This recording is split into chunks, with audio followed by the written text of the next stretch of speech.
So next, let's go into, we have a few information items. First is the superintendent update. Dr. Swift. Thank you, President Johnson and trustees. We are here on December 15th, just preparing to go into winter break.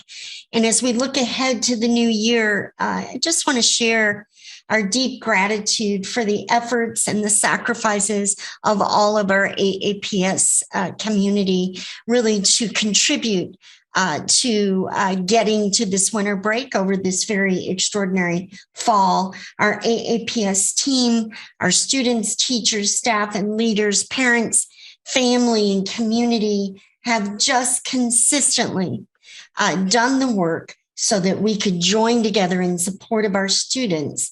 And our students have benefited from our work together. We continue to work to overcome emerging challenges and the challenges we've known about. Trustees, this is 48 hours from now as we finish 71 school days together over these 16 weeks since school began August 30th, 2021. I just appreciate that we've been able to continue to have our schools open, and certainly we've experienced some challenges as all districts have. We appreciate everyone pulling together to overcome those challenges so that we can have our schools open. And in just a moment, we're going to share a video so you can actually see some of the joy that's going on inside those schools, and learning is occurring with students and teachers and teams. We are focused right now during this winter season on vaccination and on boosters. We've really reached a milestone, trustees, as you are aware, where vaccines are now available, readily available for everyone 5 years and above.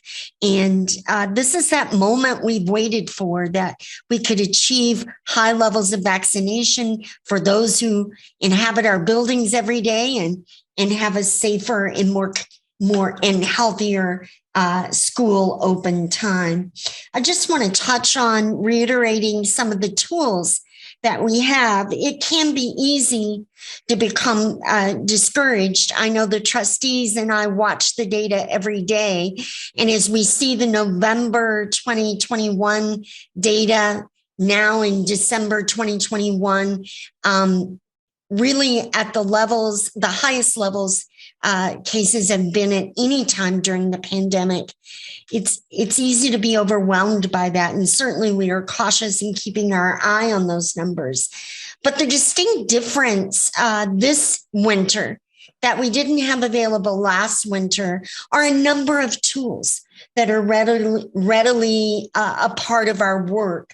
And many of these tools we didn't even have at the beginning of this school year. So I think it's important to note this extraordinary time where we have a highly vaccinated staff, weekly testing available for staff members. We have vaccines readily available for 5 and above, booster shots for all adults. Now we are very well practiced at our mitigation, our Super 6 mitigation strategies, the indoor ventilation across all of our schools and buildings. I was by the office yesterday, or in the office working, and could hear that ventilation. It's really good that our air is being turned over in every school building. We have fully developed case response protocols, and we are also doing rapid response antigen testing in our schools in pop-up locations. And in fact, our health team has been testing to stay at multiple schools every morning this week. So we are doing that as much as we can. Unfortunately, we don't have the staff capacity to be able to do it everywhere, but we are giving as much testing into as many schools as possible right now. So as we move into winter break, our focus is on vaccination efforts. And I just want to touch on that among all the tools we have, vaccination continues to provide the best protection. Now that vaccines are widely available, 5 and above, We really do reiterate the need for everyone to get both vaccinated and boosted during winter break. Trustees, as you all are aware, we are seeing breakthrough infections among our team in schools. So we do remind everyone that it's very important to get the booster shot. We're proud to share the update on Washtenaw County tonight. Ms. Bacalor checked the data right before the meeting. We're at, I believe, 46.3% of 5 to 11-year-olds with one dose and 28.5% with two doses. So we are making tremendous progress, really in just only about 6 weeks of having that vaccine available. 12 to 15-year-olds are at 73% in Washtenaw County. We are optimistic those rates will continue to increase over winter break. Watch our communications as they come out, because we do have our next vaccination clinic that will be hosting in the AAPS alongside MDHHS coming up on January 4th. Vaccines, however, are readily available in the community. So if folks have the opportunity to get them over break, that really is the best case scenario. As we move into 2022 with vaccinations widely available, we do anticipate some changes to COVID school guidance that may occur. And we will continue to work with the health department to adjust according to their guidance, isolation and quarantine precautions as more children and their families are protected from the worst of COVID outcomes. So, we know vaccination remains the best way to minimize our disruptions to in-person learning.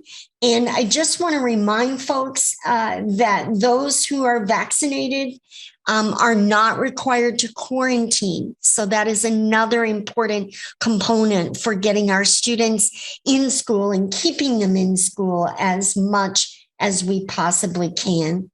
So as we move through this winter, we get a lot of questions every day. As the trustees know, we will continue to adjust step by step and meet the obstacles that emerge head on to keep our schools open for in-person instruction this school year. And we'll remain in close communication with our parents, with our students, with our community as we move step by step through this time. Again, I just want to share our deepest gratitude to our own AAPS team.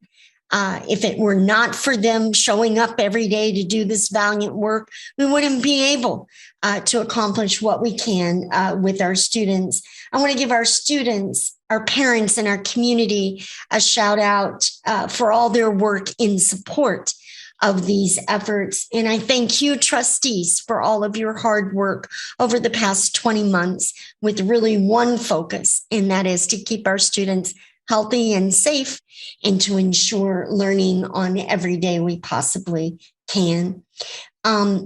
We know that the actions we take as a community have a direct impact on our ability to educate our students and to achieve this work successfully. I'm delighted to share our very best wishes with the trustees and with our AAPS team, with our students and with our community for the warmest and healthiest and most peaceful winter break. I want to give a shout out. I think Ms. Osensi is going to pop it up now so you can enjoy it.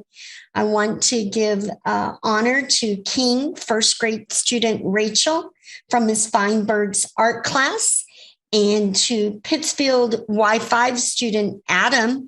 His penguin is there on the left, from Miss Avenali's art class at Pittsfield for their winter break inspired artwork that will be shared in our message this week. And as we enter winter break, we want to share this AAPS winter break video. I know the trustees and I have discussed a lot how hard it is to not be able to move as freely in our schools this fall. So our desire with this winter break warm wishes video was to share some insights into all the learning and joy and growth going on every day across our Ann Arbor Public Schools classrooms. The video also features performances by our musical groups. We've enjoyed a series of winter concerts. They've been offered virtually, and it's been exciting to see our students performing so beautifully in school. So thank you to Mr. Cluley, Mr. Nadeau, and our Ms. Mathis, our communications team. And we'll share the video as the conclusion to the superintendent's update. Thank you, trustees.